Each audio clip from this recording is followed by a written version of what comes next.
Сәлем, мин Алсу һәм хәзерге вакытта мин 25 яшь кризисын кичерәм.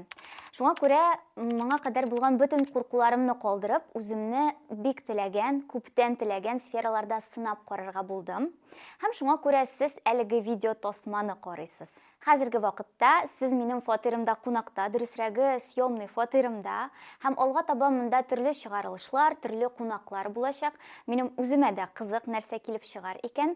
Әлбәттә, бу видеога лайк куярга һәм хәзерге вакытта кичкенә генә булган каналыма язылырга онытмагыз. Бу миңа бик ярдәм итәчәк.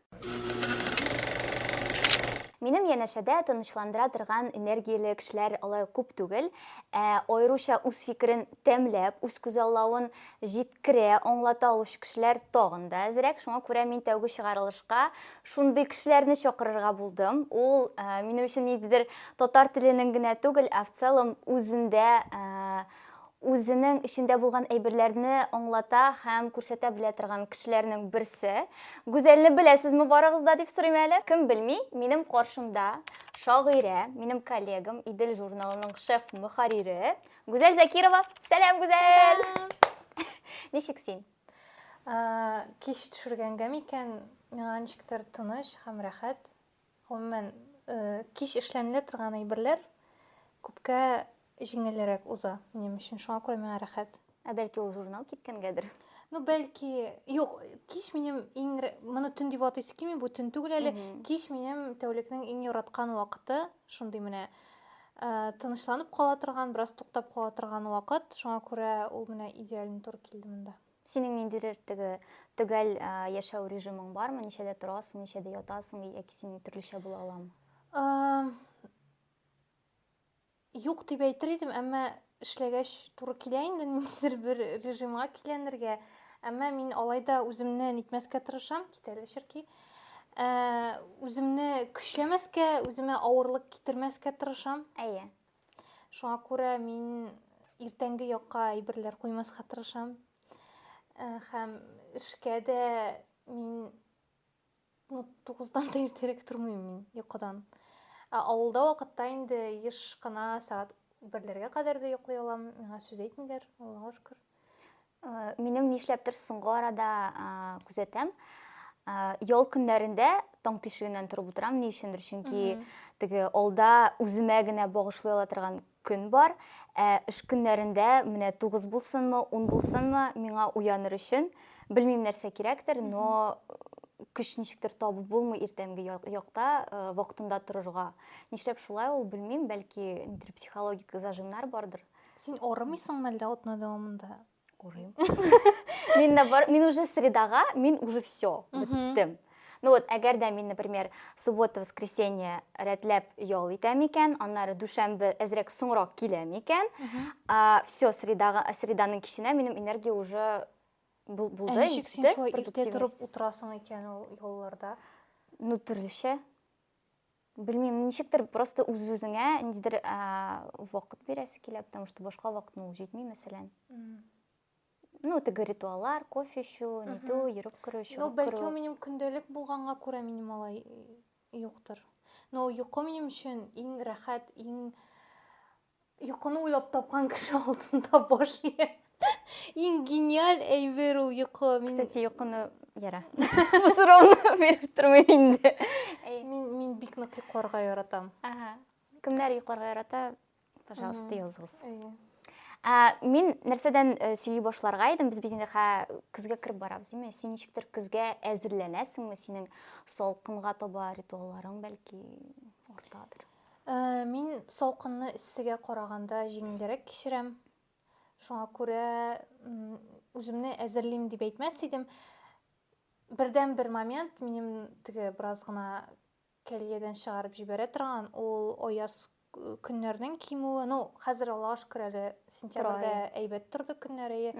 Әмма көннәр узак вакыт көйсезләнә башласа, ямсызләнә башласа, мин бер нәрсә дә эшләмим андый вакытта, но минем көнемә, минем кайфымә ул шактый тәэсир итә. Ул беренче көннәрдә генә рәхәт, гел аяз көннәрдән соң беренче шундай Салкыннар. шомлы Әйе. көн, ул рәхәт. Әйе. Аннары ул озакка сузыла башлагач, ул кернәп ничектер осқа өстери башлый, ничектер шундай ябышкак халәт барлыкка килә, рәхәт түгел. Синдә юкмы, ничек әйтим инде, менә кайбер кешеләрдә ноябрьдән мартның урталарына кадәр, хәтта озагына кадәр мин кеше түгел дияләр алар. Минем өчен бу ничә аянда 4-5 ай, алар просто юк, алар аны бетереп аталар. Синдә юкмы андай бер? Ой, мин кышны бик яратам бит, шуңа күрә миңа бу туры килми, әмма бар минем яратмаган айларым, мин ноябрьне бик яратмыйм. Әйе. Шул ук һава торышына бәйле. Инде сары яфраклар кыелып бетте, бөтен җирдә пычрак, ямсыз, һәм яратмыйм февраль, март ораларын. Ул вакытта кар эреп бетмәгән, әле яшеллек чыга башламаган, агачлар бөрләнә башламаган, ни туда, ни сюда шикелле, һәм шулай ук ондай вакытны тизрәк уздырып җибәрәсе килә. Болай мин кышны бик яратам. Оппак вакытында, аеруча авылда, ул ничектер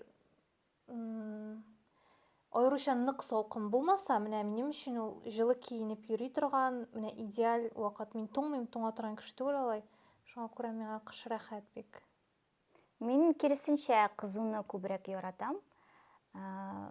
Белмим, бәлки мин теге тормышта ниндидер бик кызу илдә, белмим, может Сахарада яшәгәнмендер, чөнки мин дә бик күптән кичкенә вакыттан ук хыялланам барып кайтырга нәкъ Марокко якларына, Африкага, һәм интуиция, белмимдер, эчке тоемлау бар, әйтерсең лә мин ул якка барып үземне табырмын кебек. Һәм мин моны бер кайда да әйткәнем юк, по-моему, инде бер тапкыр тарологка мөрәҗәгать иткән идем, и теге ниндидер иҗат итә алмыйча, әле җырлары чыкмаган ул вакытта, йөргән шундый вакытта мөрәҗәгать иттем тарологка, имеш, нишләргә кирәк миңа? Үземә ниндидер катализатор алыр өчен, ниндидер старт бирер өчен үземнең иҗатка, ул миңа әйтте, менә сиңа шәрq якларына барып кайтырга кирәк, шундагы энергияны тупларга кирәк, дип мин дә, это то, что она права. Но мин әле барып җитә алмадым, но үтләләм. Но хотя бы вот Истанбулларга йөреп, ничектер уже тартымрак. Ну менә җәй көннәрендә эссе булгач, беренчедән эсседә минем баш бик начар эшли. Ну, кондиционер. Ну, кондиционерда утыру бит инде бүлмәдә утыру. Әйе, тәрәзәдән җәйгә карап утыру рәхәт кондиционерда. Но җәй дигәч бит инде без урамдагы барган әйберләрне күз алдына тотабыз. Һәм менә урамда йөреп булмый. Минем баш эшләми, миңа бик авыр.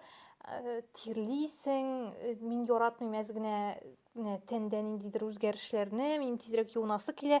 Мин көне буе шул турыда гына уйлап йөрәчәкмен. Минем чәчем майлы икән, мин көне буе шул турыда гына уйлап йөрәчәкмен.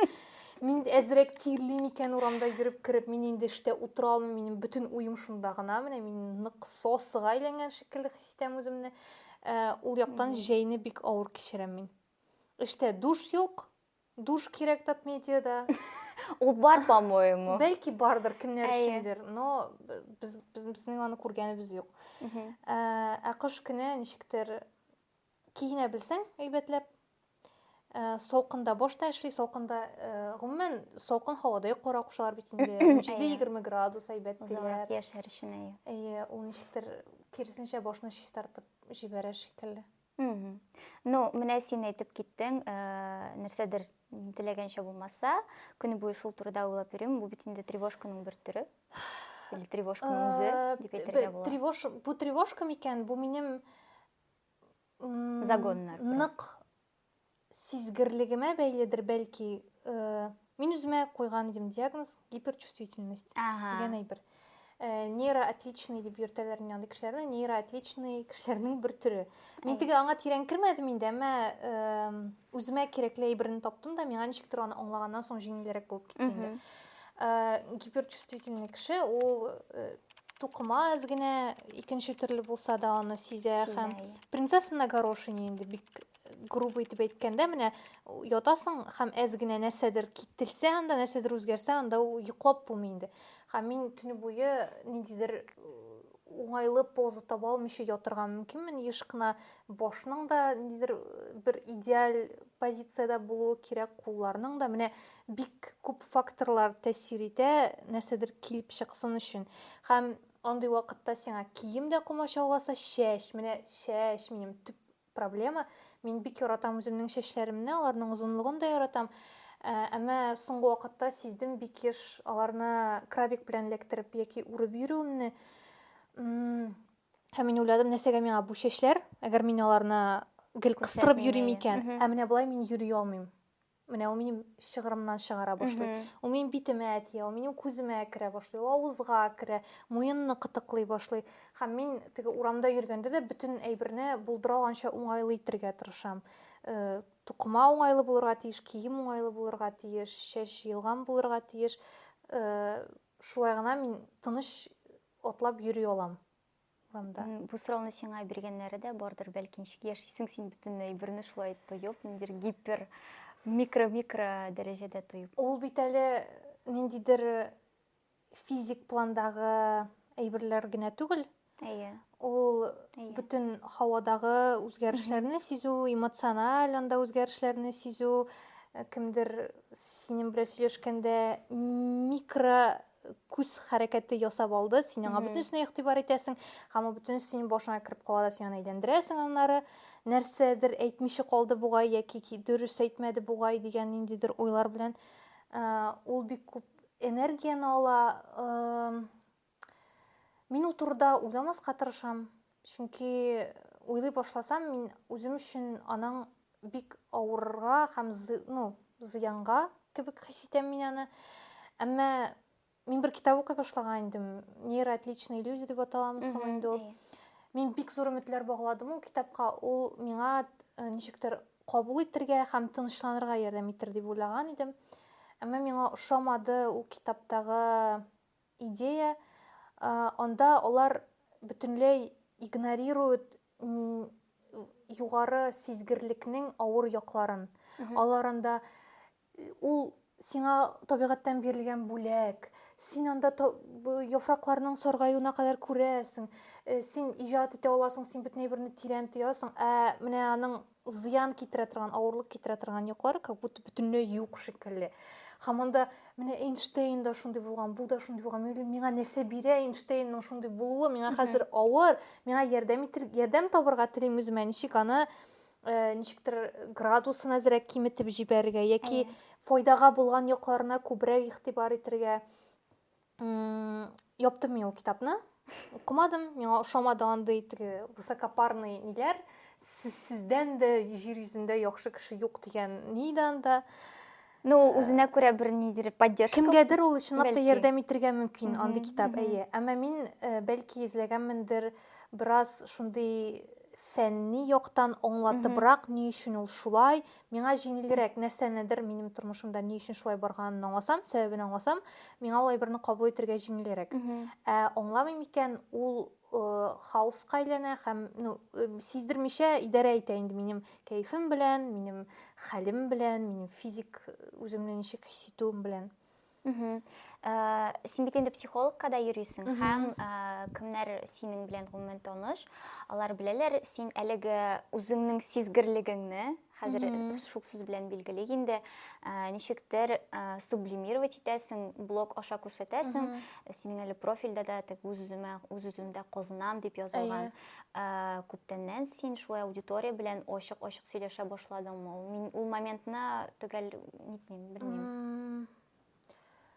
Ачык булу теләге гел булган дип чамалыйм, чөнки архивка кереп анда карасаң, социаль челтәрләрдә әзрәк актарына башласаң, ул электә булган, әмма ул шундый менә ниндидер башкаларга аңлаешлы һәм башкаларга ошарга мөмкин булырдай форматларда гына. Һәм анда мин бик күп күрәм үз ирония һәм үзеңә карата сарказм. Соңыннан менә мин кире кайтып ул әйберләрне күргәч һәм хәзер дә кай вакыт менә мәсәлән мин нәрсәдер сөйлим үзем турында һәм ул әйбер турында шаяртасы килгәнен сизәм. Менә шундый импульс барлыкка килә. Аудиторияга аны ничектер үземнән җиңелчә генә көлеп бирәсе килә. Мин андый моментларны туктата башладым, чөнки ул минем өчен хәзер үзеңә көчләү дип әйтмик инде, но ул насилие над собой инде барбар. Син, димәк, син үзеңне шулай кабул итә, шулай тәкъдим итәргә теләмисең, куркасың һәм син әйтәсең, белмим инде, нинди мисал китереп була икән монда. Ну, менә тагын мин кахвага акча тоттым. Ну, ай, менә мин шушынды инде дип мәсәлән әйтү. Мин бүген кахва алдым, миңа бу әйбер ошады дип кенә түгел, шуннан төрттүреп, мәсәлән, үзеңнең ниндидер үзенчәлекләреңнән төрттүреп көлеп әйтү булган миндә бик күп башта. Әйе. Һәм ул аудиторияга улай караганда, читтән караганда, ул кызык күренәдер инде бәлки. Әмма мин хәзер башкаларда да андай бер күрсәм, ну вот опять я вот это вот сделал дип кеше яза икән, мин күрәм, ул курка, аның ул ягын кабул итмәсләр дип, шуңа күрә шундый сүз белән аны итә. Менә Подстраховка әйе, получается. аңлагыз инде мине, менә мин Әйе. шундый зинһар өчен миңа сүз әйтмәгез инде, мин шундый булганга дигән әйбер. Мин хәзер туктата башладым андый нәрсәләрне, әмма гел күрсәтү, ачылу, ничектер озаклап нәрсәдер сөйләү теләге булган. Әмма менә ул мөгаен психологка йөри башлагач, җиңелрәк һәм шундый табигыйрәк форматта кирип китә башлагандыр минем блогка. Бәлки. Аудиториядан хәзерге вакытта ниндидер кайтавызлар киләме? Менә бер ара башлагач та нәрсәдер турында сөйләгәндә бик күп килә иде. Хәзер менә 1-2 ел белән чагыштырганда мин ишемдәге казынуларны алай ук интенсив рәвештә бирмим. Ничектер мин әйтәсе сүземне әйтеп бетердем шикелле тоела башлады инде. Менә бер ара мин бик нык интенсив рәвештә bütün борчуларымны, bütün куркуларымны ничек башлай чыгарып сала башладым. Алар күп булды һәм шактый күп әйберне үзем турында мин инде сөйләдем шикелле. Хәзер ул күбрәк ниндидер ситуатив әйберләр, ниндидер триггерлар вак кына, ниндидер зур әйберләр ул кадәр чыгармый башладым шикелле хәзер. Шуңа күрә ул кадәр нык зур реакция да юк. Әмма бар берничә кеше, мин аларны хәтта булай күргәнем дә юк тормышта. Аларның да мине күргәне юк дип беләм. Гел җавап биреп бара торган кешеләр. Миндә дә шулай дип рәхмәт сөйләгәнең өчен дип. Һәм ул мине гел оптырата шулай кешеләрнең язуы, чөнки мин үзем еш кына башкалар ачылганда миндә дә шулай дип әйтергә ничектер белмим, кыюлык таба алмыйммы шунда. Язмыйм. Һәм башкаларның язуы миңа кыюлык шикелле.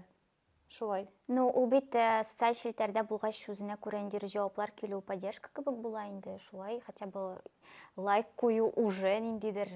Әйе, Кемгәдер аннары кирәк дигән мин әйбер. бер ара сизә башладым, ачылып сөйләүгә генә дә бәйле түгел, гомумән мин үземдә башкалардан одобрение, җылы сүз алу омтылышын узак вакыт качырга тырышканмын инде менә шулай бердән. Кабул итмәгәнмен, ул нормаль түгел дигән ниндидер шундый уй булган. Һәм бер заман мин уйладым да түгел инде. Ул бит нормально кешедән җылы сүз өмет итү, поддержка өмет итү, кайгырту өмет итү, син нәрсәдер ниндидер сөенечең яки борчуың белән уртаклашканда башкаларның аңа карата нәрсәдер белдерүен өмет итү. Нормаль икәнен аңладым да мин менә периодически язам, ачуланып, нәрсәгә сез лайк куймыйсыз дип. Мин аны башта кабул итә идем ниндидер унижение шикелле хәтта, шулай дип сорауны. Әйе. Әмма минем очракта ул сорау түгел, әшәкеләнү акты. Мин аннан соң лайк кую өмет итмим. Әмма миңа мөһим аны белдерергә. Әйе. Әмма әйткәч гел лайк куялар. Шу сторисны карап үткән кешеләр яңадан кире кайтып шуңа лайк куялар. Менә мин оптырыйм. Кешегә, димәк, җылы сүз генә түгел, әзрәк кенә әшәкелек тә кирәк. Һәм ул эшли. Минем очракта әшәкелек тә түгел инде ул. Ул просто нишләп сез лайк куймыйсыз? Әмма мәсәлән, карыйсыз яки анда теге ссылкаларга керәсез, нитәсез, әмма бернинди реакция калдырмыйсыз дигән сүз генә инде ул. Әмма менә димәк, минем аудиторияга андый ниләр заходит дип әйтик инде. Әзрәк.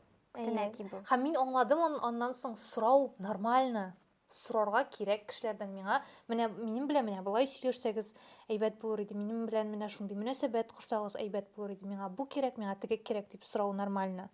Мин аны әле, өйрәнәм генә сорау фәнен дип әйтик инде. Тагын шундай сорау. Син психологка ни кадәр еш йөрисең? Беләм, күптән йөрисең, ни кадәр еш йөрисең? Минем моңарчы йөргәләгәннәрем шундый көчле, эмоциональ авыр ситуациялар кичергәндә бара идем мин. Ул 2 айга бер булырга мөмкин иде, 4 елга бер булырга мөмкин иде. Әмма менә соңгы 1 елда мин даими терапиядә, ул минем 2 атнага бер. Даими 1 ел була инде. Әйе. Мин аны әлерәк кенә аңладым, 1 ел узганын. Ничектер мин сизмәгәнмен 1 ел узган. Ул бик тиз узган. Мин үземдә башта, минем киресенчә булды. Башта нишен мин беренчедән психологка бардым. Мин бит инде әтисез үскән кыз, шуңа күрә әкрен-әкрен теге 18 яшьләрдән соң да егетләр белән нормаль мөнәсәбәтләргә керә башлагач, шундый әти образын эзләвем билгеләнде дә инде, и ул вакытта йөргән егетем миңа әйтте, алсу сиңа психологка барырга кирәк ахрысы дип инде. То есть мин ул вакытта ул кешегә бик нык ышана идем һәм әйе аның сүзенә карап инде киттем психологка. Ул вакытта психологлар әле модага кермәгән иде практически. Шуңа күрә ничәнче еллар булган икән инде ул? Белмим, миңа инде ул вакытта 20-21 яшь булгандыр инде. Вот, һәм даими йөрдем, ләкин бернинди файдасын күрми идем. Без һаман сайын нидер яңа темалар ача идек, теге 1 сәгать сөйлисең, шунда кала, и все, и аннан чыгып китәсең, бернинди бушану хисе дә минем юк иде. Хәзерге вакытта беренчедән мин психологны үзгәрттем. Шул миңа бәлки ярдәм иткәндер. Икенчедән, син әйтмешли, ниндидер триггерный әйберләр булгач кына, ниндидер бер эмоциональ пикка җиткәч кенә йөри башладым, һәм ансы эффективнее. Һәм тагын нәрсә күзәттем, үземдә тоже терапияга баскач, ничектер моңа кадәр бүтән әйберләрне якыннарга чыгарып бара идем, сөйли идем, аңлата идем. Хәзер алай түгел. Ничектер аларны саклыйм кебек, һәм кешеләрне лишний раз теге лишний мәгълүмат белән, үземнең хисләр белән нитмәскә тырышам. Әйе, вот ничектер куркам, как будто бы хәзерге заманда кешеләрнең булай да проблемалары дофига. И тагын минем ниндидер самокопание, әгәр дә ул кеше килеп минем кухняма утырып чәй артында сорамаса, вот как бы мин, наверное, воздержусь. Вот. Либо ул ниндидер теге кичкенә генә ток. Бу ниндидер бу психологияның популярлашуының шундый икенче ярга бәрелү сыман безне өйрәтеп бетерделәр, аерым бер катлам кешеләрне өйрәтеп бетерделәр. Кешеләрне борчымаска, һәр кешенең үз тормышы бар. Синең дусларың сиңа да контейнер түгел ала, синең хисләреңне контейнер итәргә тиеш түгелләр. Мин бер яктан килешәм бу әйбер белән.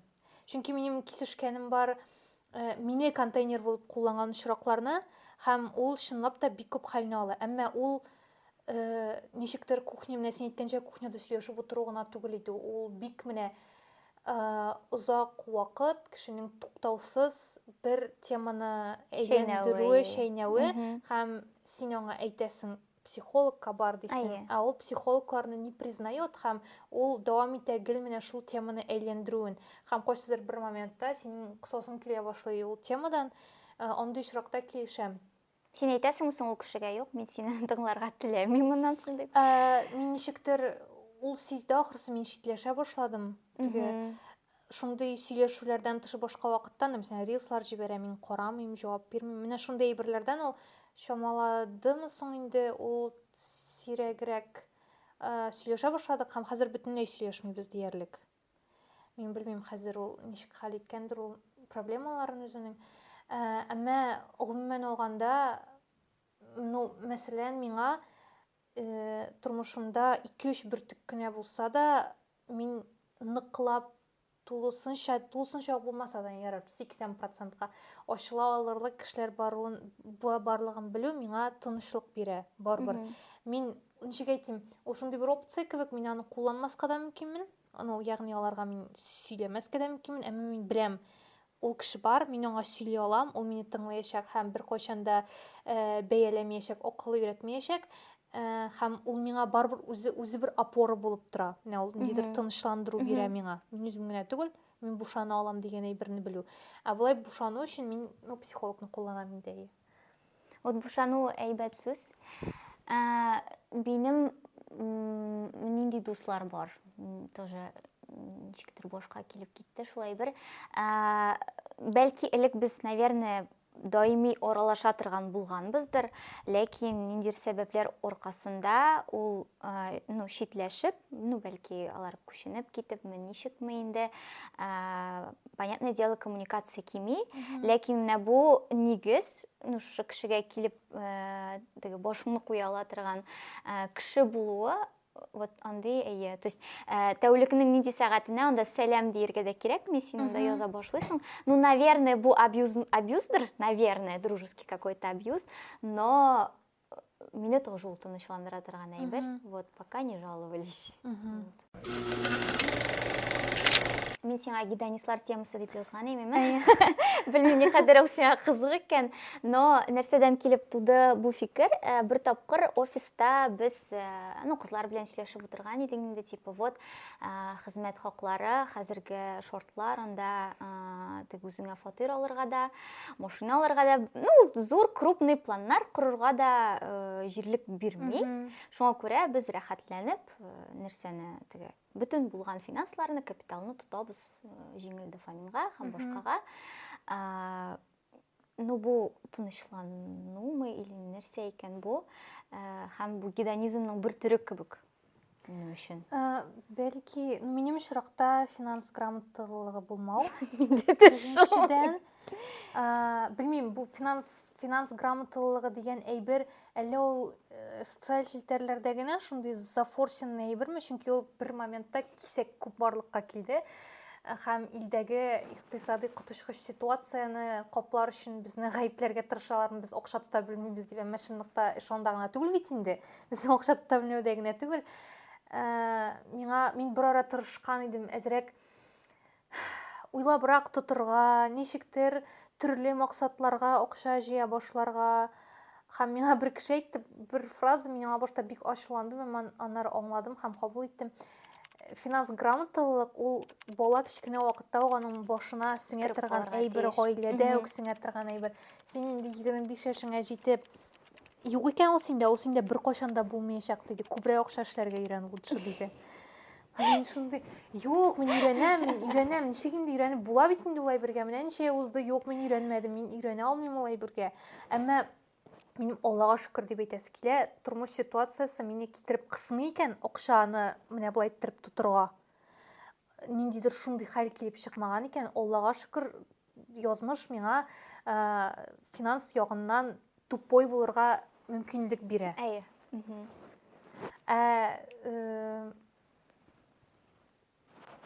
Шулык бәяләргә кире кайтсак, мин гел үземне генә дә гаепли алмыйм, чөнки соңгы берәр елда мин киресенчә кафеларга, рестораннарга сирәгрәк йөри башладым.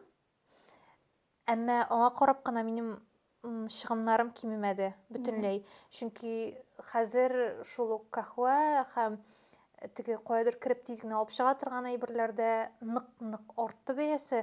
Һәм мин менә шулай ук тотам, шулай ук күп акча чыга, әмма анда хәзер инде рестораннар юк, мәсәлән. Ул сирәк әйбергә әйләнде. Мин хәзер ниндидер үзең белән ала торган форматтагы әйбер урыннарда да күбрәк тота башладым хәзер.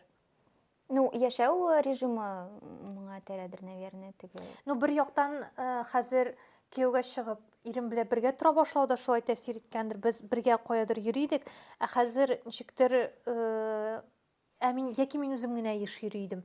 Хәзер минем инде бик еш ала йөрис килми, тизрәк фатирга кайтасы килә, аеруча үзәктән ерак түгел, ерак булмагач, үзәккә якын булгач, минем тизрәк кайтасы килә, минем каядыр утырып ашысы килми, минем үзем белән аласы килә.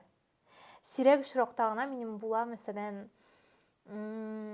шундый аеруча рәхәт ниндидер ресторанда я кафеда утыру, синең оннан соң тагын ниндидер рәхәт әйбер булачагын белгәндә, мәсәлән, минем очракта беренчедән хезмәт хакы килде ди, икенчедән мин авылга кайтып китәм ди ул көнне, һәм мин шундый буш вакытым барлыкка килде, мин кисәк кенә кубарылып кайдыр барырга мөмкинмен.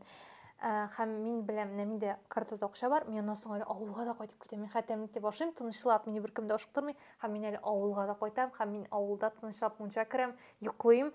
Менә шундый ниндидер рәхәтлек дозасын арттыру мөмкинлеге булган урыннарга тыга башладым мин хәзер рестораннарны. Аннан тагын да күбрәк рәхәтлек алыр өчен.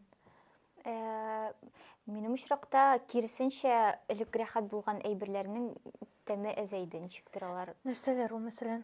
Ну, белмим, мин рәхәтләнеп, элек минем өчен, мәсәлән, таксида йөрү, кереп анда иртән кофе, кахва алу, ул, ну, лакш иде. Хәзер ул базовый минимум, әйе. Как бы ул кофеның эчемрәсең, но даже тәме булмый кайвакыт. Просто потому что син аны эчкән вакытта син үзеңнең уйларыңда кайдыр барасың, либо син нәрсәдер эшлисең, либо просто ул тәмсез була. Ну, андый вариантлар тоже мөмкин. И мин белмим, нәрсәдән тагын рәхәтлек алып була икән, һаман саен ничектер аны эзлим. Һәм кемдер миңа киңәш иткән, Фирүзә миңа киңәш иткән иде бер ара, шулай ризыкларның тәме югала башлагач, ул миңа әйткән, ураза тотып кара, яки просто ашамыйча тор дип, һәм аннан теге ярдәм итәргә тиеш дип. Мин, конечно, тыңламадым. Ничек инде болай да 43 килограмм куя, мин тагын ашамыйм. Вот. Шуңа күрә мин башка методларны әле, башка суларны теге эшләп карамадым. Ну, может быть, берәр качан туры. Иҗат һәм башка шундый әйберләрне эшләгәндә алар процессында бармы рәхәтлек алу? Иң рәхәт әйбер өчен, иң ирекле урын минем өчен, иң рәхәт процесс ул сәхнә, җырлау, всё, башка һәм хәзер менә эшләшеп тору. Вот. Ну, и мәсәлән, егетем белән уздырган вакыт. То есть, менә шундый ниндидер бер караганда бик простой әйберләр, икенче яктан, ну, ниндидер барыбер көч таләп итә торган. Тоже, бәлки, мин моны инде икенче темага күчәбез, мин моны 25 кризисына да бәйлим, ул мен 20 кризисы да булгандыр, бәлки. Миндә яшүсмер вакытта теге бунтарлык булмады кебек. Бәлки ул просто придушенный был какой-то. Ләкин 20-дән соң тотынды. Нәрсәдер ул уже 25 кризисы дип уйлыйм инде мин аны. Һәм менә аеруча соңгы ярты елда, февральдан алып, менә бу что-то непонятное в организме, в голове, менә шундай бер башланды. Башта синнән сорыйм әле, синдә булдымы ул 25 яшь кризисы яки тагын ниндидер кризислар? Мин алай итеп аны күзәтмәдем, шуңа күрә әйтә алмыйм. Мине гел штормит, менә шуны әйтә алам. Мин үземне белә башлаганнан бирле мине гел штормит. Штормит ул нәрсәләр? Гел менә нәрсәдер казыну инде, үз эчендә казыну, ул тоташ бара. Һәм менә үсмерлек чорына бәйле, нәкъ шулай миндә дә үсмер чакта, тиеш булган вакытта миндә ул бунтарлык юк иде. Дөресрәге бар иде, әмма миндә аны бастырдылар. Һәм ул шулай тыелып калды да, шулай ук менә синдәге сыман 22 яшьләрдә микән, ковид вакытында башланган сиздем мин аны. Иң беренче чиратта әти-әниләр белән булды ул минем. Сепарация омтылышы аша ничектер алар белән гел сүзгә килү, элекке без ияләшкән мөнәсәбәтләрнең алга таба яши алмаганлыгын аңлау, ниндидер башка төрле форматка күчергә кирәклеген аңлау, алар аны аңламыйлар, гел талашу. Ә мин авыр кичерәм конфликтларны, әмма шул авыр кичергән килештә мин аларны барбыр отстаивала дип әйтимме соң инде, ул дәвам итте. Һәм хәзер, Аллага шөкер, миңа беркем дә анда ничәп син миңа шалтыратмыйсың, ничәп син миңа сөйләмисең, кая булганыңны, ничәп син былай әйтмисең, ничәп син тегеләй әйтмисең, андый сүзне беркем әйтми миңа хәзер. В какой-то момент ул просто бетте. Һәм минем менә шул бунтарлык, үсмерлек бунтарлыгы әтияни белән мөнәсәбәтләр аша ачылды инде. Хәзер менә мин генә түгел, менә без гаиләдә 3 кыз. Мин уртанчысы. Әнинең гипер җаваплылыгы, шундый тревожка, бөтен әйбергә ябышу, бөтен әйберне контрольдә тоту, ул миңа гына түгел, безнең өчебезгә дә тәэсир итә иде, бөтен кешегә. Әтидә дә бар инде ул әйбер. Һәм ул в какой-то момент мине бик нык хәлемне ала башлады, мин чыдый алмый башладым ул әйбергә, һәм ничектер менә шул конфликтлар аша. Әмма ул конфликтларда менә мин хәзер исемә төшерәм. Мәсәлән, анда ул еш кына авылдагы эшкә бәйле барлыкка килә иде. Алар мәсәлән, моны эшләргә кирәк, тегене эшләргә кирәк. Авыр эш ниндидер. Авыр булмаса да, алар аны әйтәләр иде шундый дәгъва белән гел. Менә шуны да эшләргә башыгыз эшләми бит сезнең дигән әйбер. Һәм ул үсмер вакытта барбер ниндидер иерархия бар, авторитет дигән әйбер бар. Куркасың, ул ничектер каршы әйтеп булмый, әйтсәң дә ул шундый калтырау аша, һәм ул шундый минимальный, сирәк кенә була торган әйбер. Менә шул ковид вакытында мин Казанда ничектер бикләнеп калдым бер ара, һәм кайта алмадым бер ай. Аннан соң инде кайтам, шулай ук дәвам итә ниндидер дәгъвалар, мин уже кабул итә алмыйм, килеп чыкмый. Һәм мин сөйләшә башладым. Алар мәсәлән әйтәләр, сеңелкәш белән ниндидер конфликт булырга мөмкин. Алар аңа тавыш күтәрәләр, шуны да эшли алмадың, сеңелкәш үпкәли китә, һәм мин сөйләшәм.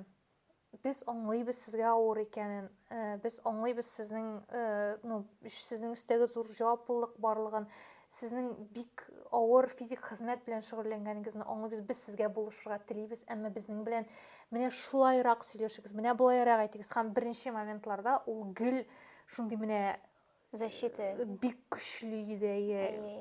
Хәзер без әле сезнең белән церемония итәргә тиешме, менә шундыйрак иде ул. Һәм мин хәзер күрәм, Аллаһка шөкер, мин менә шуны ничектер күтәргәнмен, мин безнең гаиләдәге тыныч, рәхәт, имин мөнәсәбәтләр барлыкка килүендә үземнең зур заслугымны күрәм. Һәм ул тәэсир итте миңа гына түгел, гаиләдәге бөтен кешеләргә дә шундый рәхәт, бер-береңне хөрмәт итеп, бер-береңнең тормышы белән кызыксынып, басым ясамыйча яшәү барлыкка урнаша башлады. Урнашып бетмәде, әмма урнаша башлады. Һәм хәзер менә ничектер әти-әни белән просто сөйләшеп утыруына да рәхәт. Чөнки бөтенләй икенче дәрәҗәдәге сөйләшүләр, ул анда акыл өйрәтү юк диярлек инде хәзер. Үстән карау юк диярлек, ничектер менә киресенчә алар бездән фикер сорый башладылар. Хәзер моны ничек итәргә, тегене ничек итәргә дип. Һәм мин бер ара менә бөтен көчемне шуңа юнәлдергәнмен ахрысы.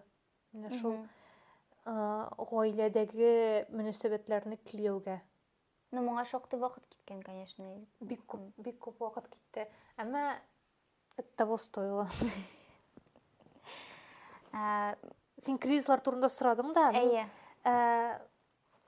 Әйе, миндә ул бит инде тиктемалдан уйлап чыгарылган әйберләр түгел. Скорее всего, миндә 30 яшьлек кризисына кирип барамдыр инде мин. Син хәзер ничә? 27 миңа. 25-некедә булгандыр инде алар бөтен үстәмә. Шундый көчле менә шул гиперчувствительность инде яңадан шундый нык сизгерлек белән яшәгәндә, аны ничектер алай не фиксируешь, менә шундый гомумиләштереп. Чөнки синең көнең гел менә шундый ниләрдән тора. Бәрелешләр, потрясениялар, ул гел. Минем ничектер утырып уйлаганым да булмады ул турыда, кризислар турында. Күбесе бит әйтә, 25-некеннән чыгып китәсең, 30-га кирип барасың сразу. То есть тормышта в целом кризислар алмашыну гына бара шуңа. Миңа әйткәннәр иде, бер психолог әйткән иде, үземнеке түгел, кризислар кирәк әйбер, кризисларны үтәргә кирәк дип, ул ничектер шулай категоричнарак итеп әйтте аны. Менә син шул 30 яшьлек кризисыннан чыкмыйсың икән, бусага да басып каласың икән, син алга таба үсмисең дип. Мин андый караш яклы түгел. Һәм гомумән мин кеңеш итәр идем ул турыда уйламаска, чөнки ул шундый ярлык ниндидер. Син аңа фиксируешь үзеңнең игътибарыңны Әйе. һәм ул бит шундый эфемерный әйбер. Просто менә ниндидер психологлар утырганнар да уйлаганнар, кешенең шул яшьтә якынча барлыкка килә кризис дип, һәм син тартып китерә башлыйсың үзеңнең тормышындагы ниндидер ситуацияларны, карашларың үзгәрүне, эштәге ниндидер бәрелешләрне, шул кризистыр инде дип. Әмма ул бит тотып карый торган әйбер түгел, аны үлчәп карап булмый. Шуңа күрә мин уйламыйм ул турыда просто. Ничек характерлылар бит инде именно 25-некен. Гадәттә әйтәләр, шушы яшькә җиткәч, кеше алга таба нәрсә эшләргә белми. То есть ул бөтен әйберне эшләп караган, тотып караган. Хәзерге вакытта кеш бөтен гомер җитмәс бөтен әйберне тотып карарга. Но моңа кадәр мин уйлыйдым, все, мин тормышта нәрсә белән шөгыльләнергә икәнлеген беләм, телим, мин үземнең теге юлым бар. Шунда просто барасы да барасы. Һәм просто ниндидер бер моментта мин торып басам һәм аңлыйм, юк, мин белмим дальше нәрсә эшләргә, нәрсә дөрес була. Моңа кадәр булганча юк, алай бара алмый. Икенче төрлегә әле минем кыюлыгым җитми, нәрсәнедер сызып атырга мин белмим һәм һәрбер нинди кеше белән очрашсам да, бөтенесендә ниндидер знаклар, символлар эзлим. Мәсәлән, анда синең белән сөйләшеп утырабыз, тагын анда дуслар белән күрешкәндә, анда берсе Мәскәүгә күченеп киткән, менә күченү ягын карыйм. Анда егетем чит илдә тора, тоже үз ягы бар. Анда эшне үзгәртү, музыка белән тагын да көчлерәк шөгыльләнү. В общем, төрле яклары бар һәм кая тартылырга, кайсысы дөрес белмим. Но нәрсәгә мин ышанам, теге, белмим, язмыш дип әйтергә буламы, интуиция минем өчен. Интуиция көчле. Нәрсәгә упор ясарга икән мин беләм, но вот пока юлларын таба алмыйм, шуңа, в общем, мин менә читтән караганда син бик күп төрле әйбер белән шөгыльләнә торган кеше булып. Это ужасно. Әйе, шулаймы? Миңа күп төрле итеп тоелмый. Дөресен әйткәндә. Менә сиңа шулай дип әйтүләрен син ничек кабул итәсең? Син многофункциональный кеше кебек күренүен синең. Вот элек миңа шулай дип әйтсәләр, 22 яшьтә, я бы сказал, я востребованный чел. Хәзер мин әйтәм, я ненормальная. То есть, минем менә бу бешеный темпта яшәвем, бер фестивальдән чыгып икенче проектка керү плюс ниндидер эштә эшләү тагын параллельно. Бу ненормально. Мин как будто бы уже кайвакыт уйлыйм, вот в декрет. Просто менә размеренный, менә ничек уза минем шимбә якшәмбеләрем, көннәрем менә шулай усын иде дип телим. То есть ниндидер спокойствие, ниндидер үзеңә урын булу һәм ниндидер максатка теге ашыга тиз эшләү белән түгел. Но мин нәрсәгә бәйлим аны? Акча эшләүгә, амбицияләргә һәм ул просто миндә ниндидер заложенный, генда заложенный бер кебек. Синдә бардыр бәлки. Декрет синең очракта ул бер ярдан икенчесенә сикерү булыр иде инде, шундый кисәк капма каршы. Ансы да китереп. Это не выход. Это не выход. Мин белмәдем бер кашанда һәм хәзер дә белмим кем мин, нәрсә мин, нишем мин бу дөньяда, нәрсә белән шөгыльләнергә тиеш мин. Мин ул сораулар белән үземнең башымны катырмаска тырышам, чөнки ул шәхсән минем бик күп хәлемне ала. Андый уйлар, аеруча шундый социаль челтәрләрдә кешеләрнең тормышын гел карап бара торган заманда, чөнки мин башкаларның амбицияларын, үзләрен ничек күрсәтүләрен, ничек төрле юнәлешләрдә үсүләрен күрәм һәм үзләре турында мин шуннан гыйбарәт дип авыз тутырып әйтә алуларын күрәм. Мин алай әйтә алмыйм һәм ул минем өчен ненормальный шикелле тоела. Алай дип әйтә алмау, үзеңнең кем икәнеңне белмәү. Инде 27 яшеңдә син үзеңнең кем икәнеңне белмисең. Шуңа күрә мин просто ул турыда уйламаска тырышам. Без бөтенебез дә русча әйтсәк травмированный бит инде. Травма ул бөтен кешенең тормышында була торган әйбер. Ул ниндидер куркыныч әйбер дигән сүз түгел. не обязательно куркыныч әйбер, кемдедер куркыныч та булырга мөмкин. Һәм без менә шул балачакта җыелган травмалар тәэсирендә яшәүне дәвам итәбез. Кемнеңдер травмалары аңа утырып торырга ирек бирми, күтен яндырып чабырга мәҗбүр итә кемнедер травмалары. Кемнеңдер травмалары, мәсәлән, ешрак, минем очракта хәрәкәтләнергә ирек бирми, кузгалу, үзеңне боргалау бик авыр бирелә, чөнки эштә зажимнар һәм зажимнар инде бик күп, бик көчле. Аларны ничектер менә шулай все, мин бүгеннән моның белән шөгыльләнә башлыйм дип әйтеп кенә алардан кутылып булмый берничек тә. Һәм мин шулай миңа җиңелрәк үземнең нәрсәдән гыйбарәт икәнне белмәүне кабул итү миңа җиңелрәк. Бөтенебезнең дә травмированный икәнебезне аңлагач, рәхәт, җиңелрәк булып китте миңа. Мин кемнәндер көнләшәм икән, кемнеңдер бер әйбер артыннан икенче әйбергә ябышып, тегесендә монысында яхшы эшләп, гел каядыр чабуын күреп көнләшәм икән, миңа җиңелрәк, когда мин аңлыйм, что ул кешенең шулай ук ул скорее всего тыныч күңелдән килә торган әйбер түгел. Анда да бар ниндидер кырмыскалар, аңа тик кенә утырып тыныч сулап утырырга ирек бирдерми торган. Без гел ирем белән Марат белән көләбез инде, бөтен кешеләргә шундый миллионнар эшләргә мәҗбүр итә торган травмалар эләккән, безгә күтебезне күтәрә алмый торган травмалар эләккән дип. Шундый гаделсезлек. Мин киресенчә сокланам сезнең кебек кешеләргә.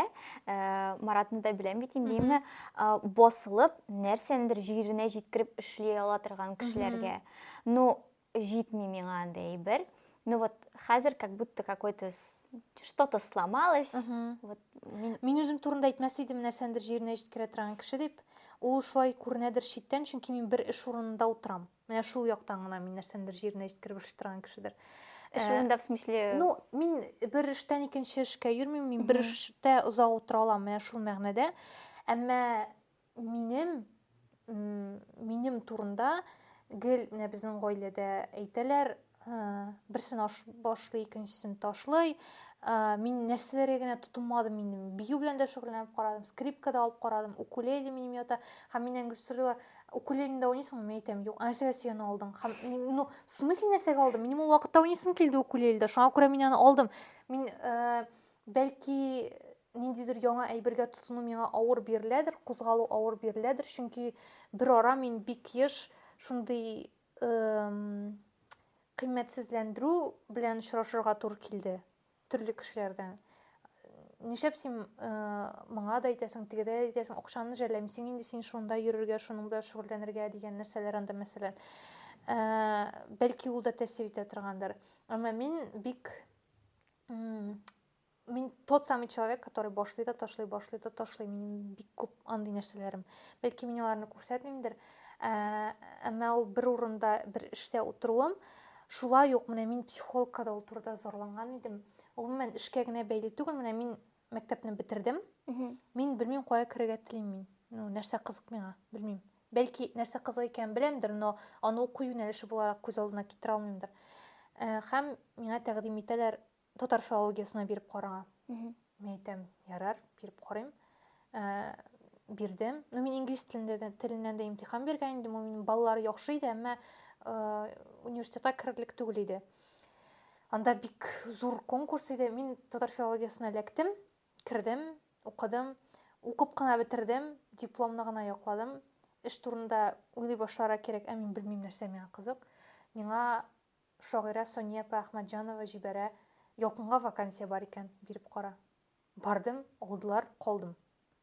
Иделгә шулай ук чакырдылар, килдем. Менә шундый ниндидер һәм мин бик авыр, бер ара бик авыр кабул итә идем шулай берне. Мин әйтәм, нишләп мин үзем кубарылып нәрсәдер эшләмим, нишләп мин чакырган җиргә генә барам, нишләп мин үзем нәрсәгәдер нигез салмыйм, үзем оештырмыйм, кешеләрне чакырмыйм. Әмма психологка йөрү дәвамында мин ничектер улай берне җиңелрәк кабул итә башладым. Миңа ул хәзер ниндидер куркыныч нәрсә шикелле түгел. Әмма мин сизәм, психологка йөрү дәвамында миңа әкренләп җиңелрәк бирелә башлады гомумән дөнья белән контакт. Мин мәсәлән, минем өчен шундый нәрсә дип әйтим, зур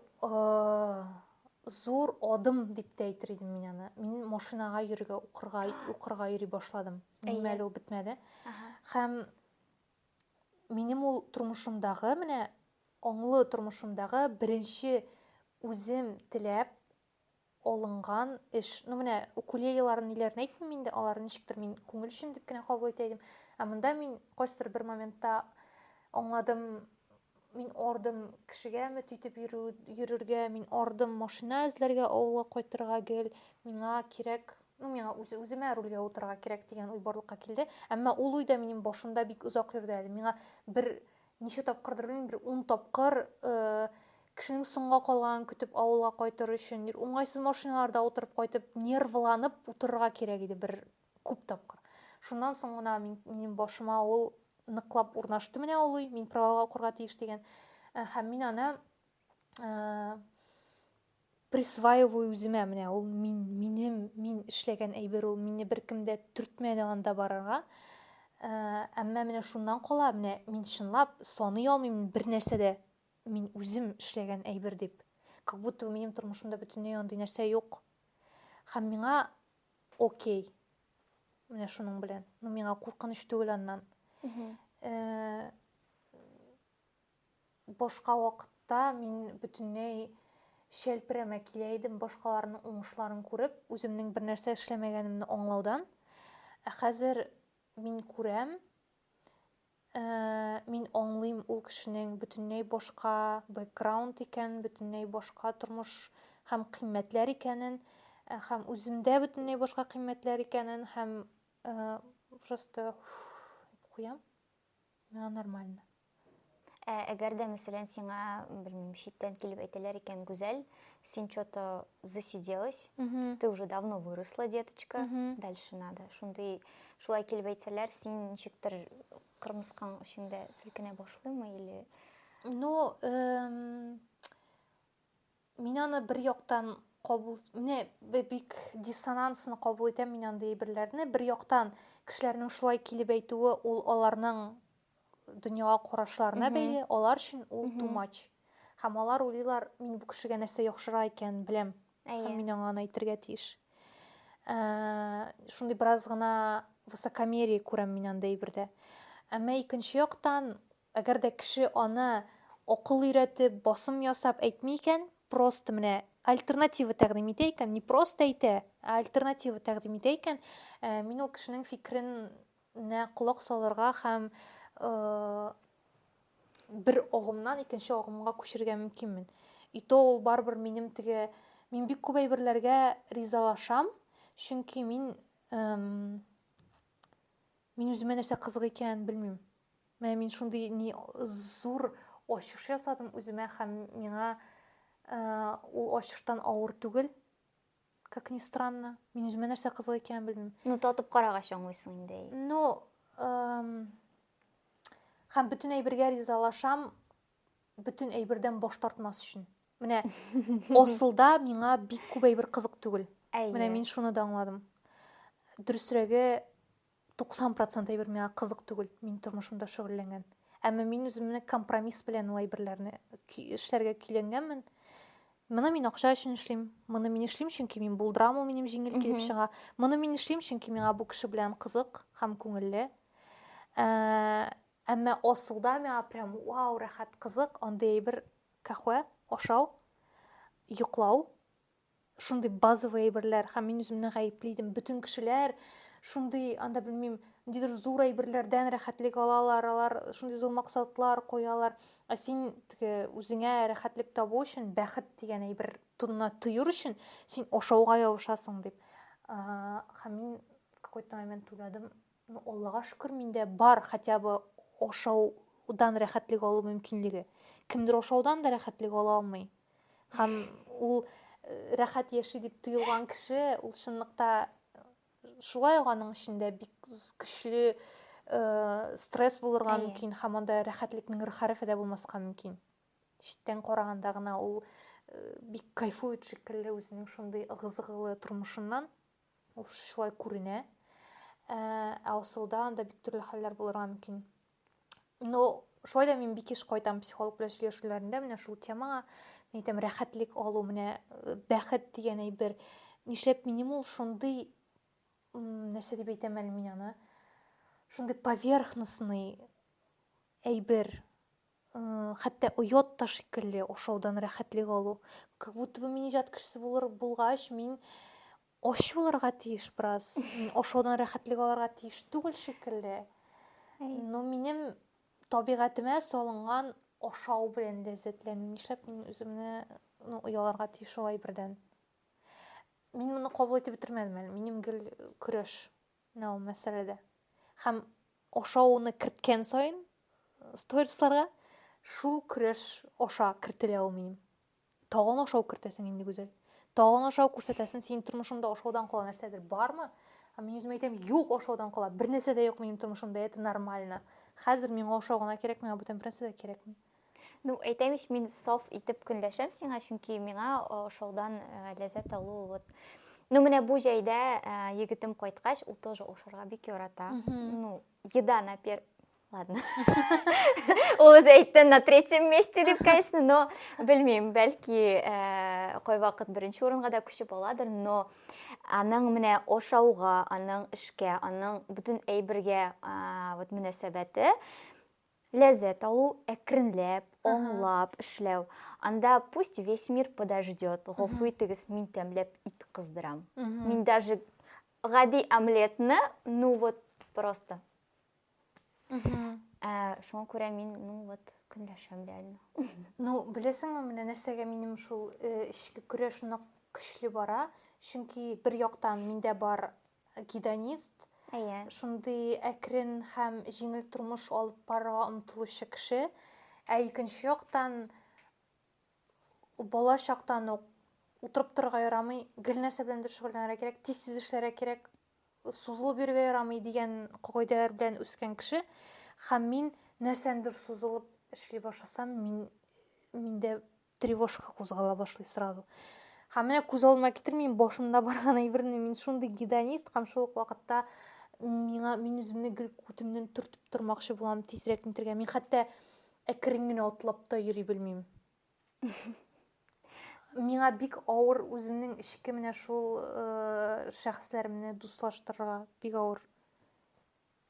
Синең әниң дә укытучы бугаймы? Әни укытучы, әйе. Ну, бу Ул, әйе, ул укытучы, укытучының хәзерге укытучының 21 гасырда укытучының аеруча укытучылыгы нәкъ менә балаларны укытуы күпмедер процентны гына алып торадыр эшенең. Ә минем әни әле ул завуч. Ул укытучылыктан китте, кайсыдыр бер моментта ул завуч кына булып калды. Анда документация эше, педколлектив белән эшләү, аларның һәрберсенең төрле холык, ул расписание төзү, ул мәктәптә ул шундый укытучы, бүтән мәктәптә чыгара алмаган әйберләрен ул кайтып өйдә чыгара иде. Һәм кайсыдыр бер момент әти гел көлеп әйтә инде, "Яра, кычкырма инде, Гөлшат. Мин синең укучың түгел, миңа кычкырма, Гөлшат. Менә иртәгә төштә укытучыларыңа кычкыр, миңа кычкырма, ник кычкырасың син?" Һәм какой-то момент әти шуткага әйләндерә башлады да ул әйберне. Бәлки шуңадыр әни игътибар итә башлады үзенең шундый, ну, кирәкмәгән урында артык каты кызып китүен.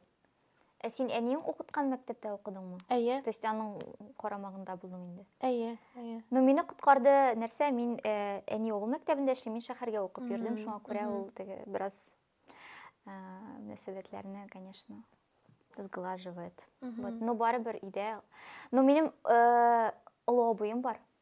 Нәрсә? Всё менә? Бәттәш. Ладно. Аның ни юк шәле нәрсәкәе?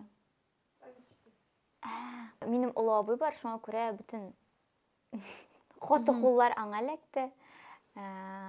Хәзер дә шулай инде.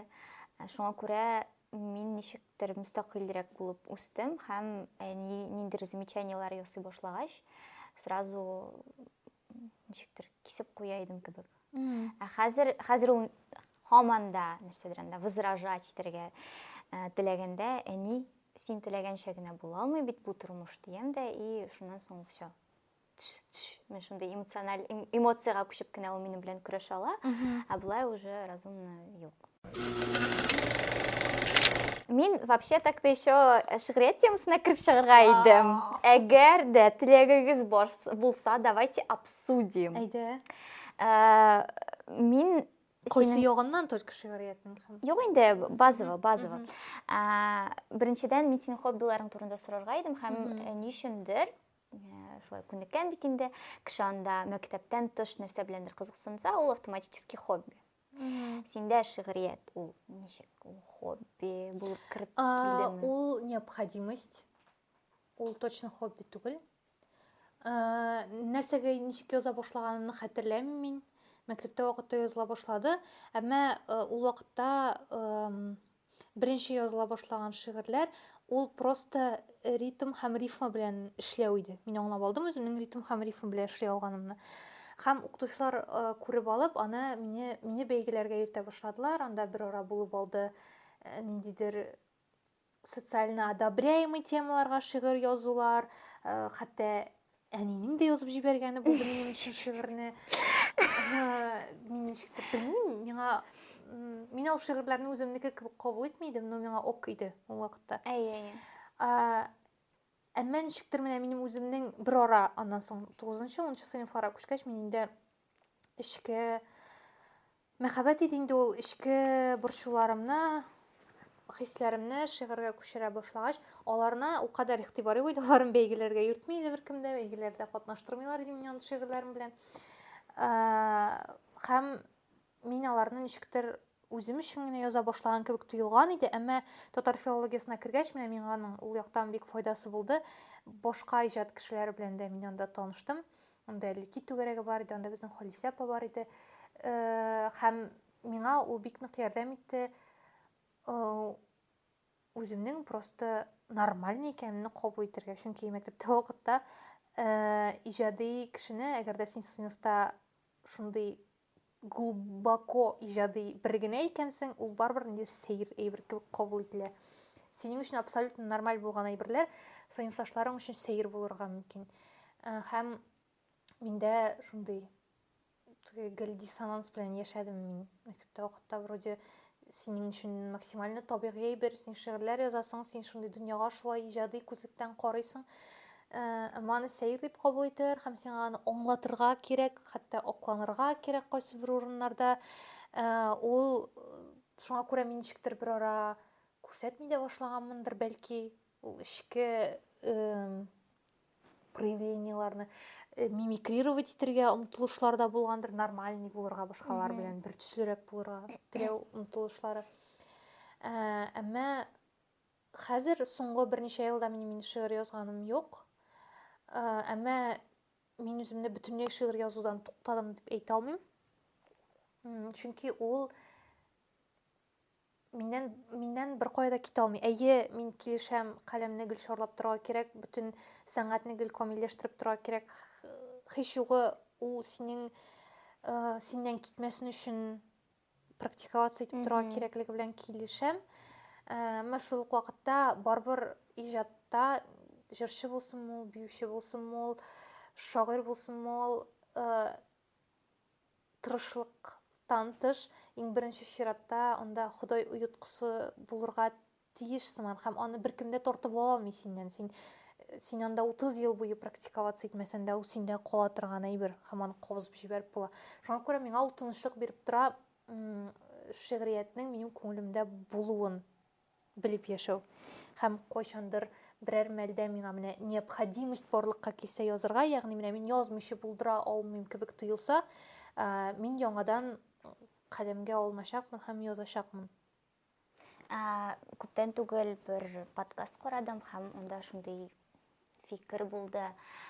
әйтерсең лә, әгәр дә синең шушы сәләтең, талантың бар икән, тумыштан, һәм син ниндер сәбәпләр аркасында ул сәләтеңне теге кешедән яшерәсең икән, син вор булып саналасың. Ягъни син кешеләрне шушы матурлыктан лишаеш кебек була. Вот. Нишендер бу фикер миңа, сәер булып тоелды бер яктан, икенче яктан ул миңа хәтта ярдәм дә итте. Тынычлык бирде. Вот. Но фикер нәрсә әйтергә теләгән идем, син тоже сәер дип әйттең. Син һәм синең янәшәдәге башка шагыйрәләр, әйткәндә Миләүшә, Лилияләр, минем өчен башка шигъриятны ачкан кешеләр, шуңа күрә мин сезгә бик, наверное, рәхмәтле беренче чиратта. Шигъриятның дә музыканың, альтернатив музыка дип әйтәбез бит инде, башка төрле була алуын, сломанный вариант, ничек әйтим, другой, иной вариант. Менә шул ягын ачкан өчен мин бик рәхмәтле, конечно. Бу иҗатка бәйле подкасттагы фикер бер яктан ул иҗат кешесен бераз гына үсендереп җибәрер өчен, поддерживать итер өчен әйтелгәндер инде, но формулировкасы киресенчә ниндидер гаип хисе уята бераз. Кеше бит инде аны кеше яшереп иҗат итүнең сәбәбе ул кошарга теләгәннән түгел, аның сәбәпләре башка бит инде, курку. Әмма шул вакытта минем кайбер кешеләрдән ишеткәнем дә бар. Мәсәлән, ниндидер әйбәт фильм карасам, минем ул фильм турында бер кешегә сөйлисе килми дигән кешеләр дә бар. Минеке генә булуын телим ул фильмның. Жадность. Һәм миңа шундый удивительно тоелды. Алай кабул итүче дә бар икән иҗатны.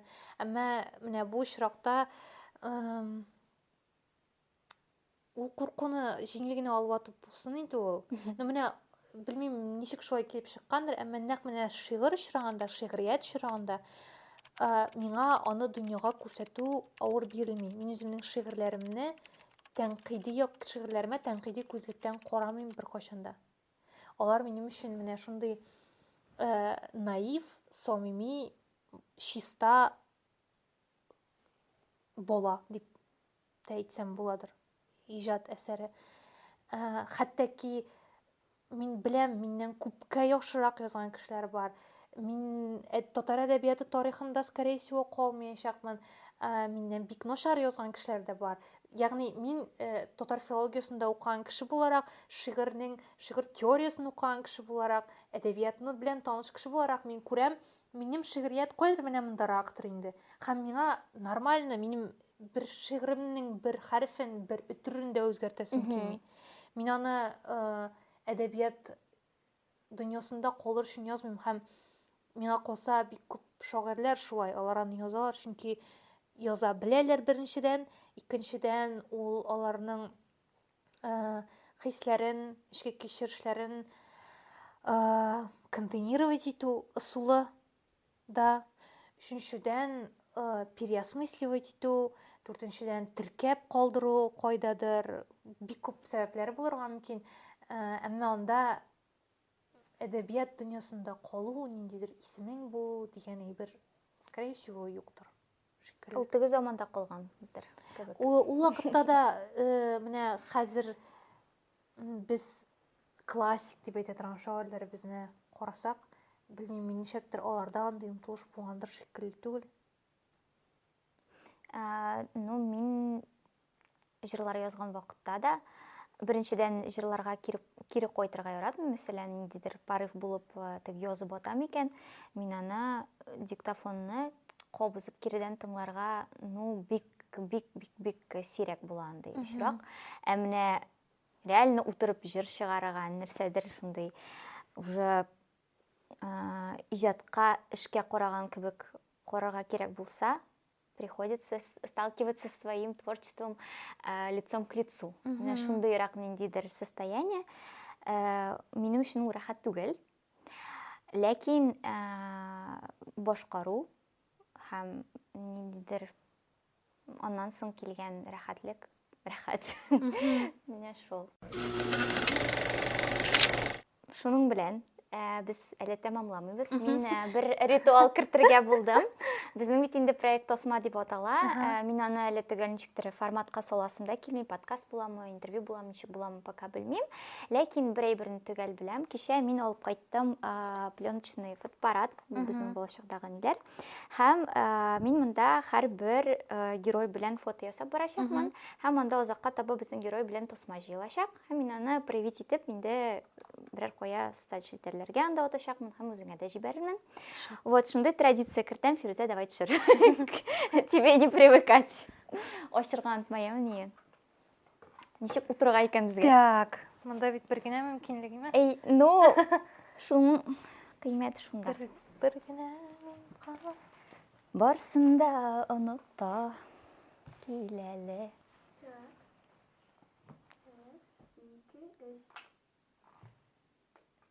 Ура! Рәхмәт. Ха. Так, монда куям. Гүзәл, бик зур рәхмәт сиңа. Шундый җиңел булды, шундый рәхәт булды. Тагын килерсең дип, шушы диванга гына түгел, кухняга килерсең дип ышанып калам. Бик зур рәхмәт сиңа. Сиңа да рәхмәт. Мерси. Ура, снято!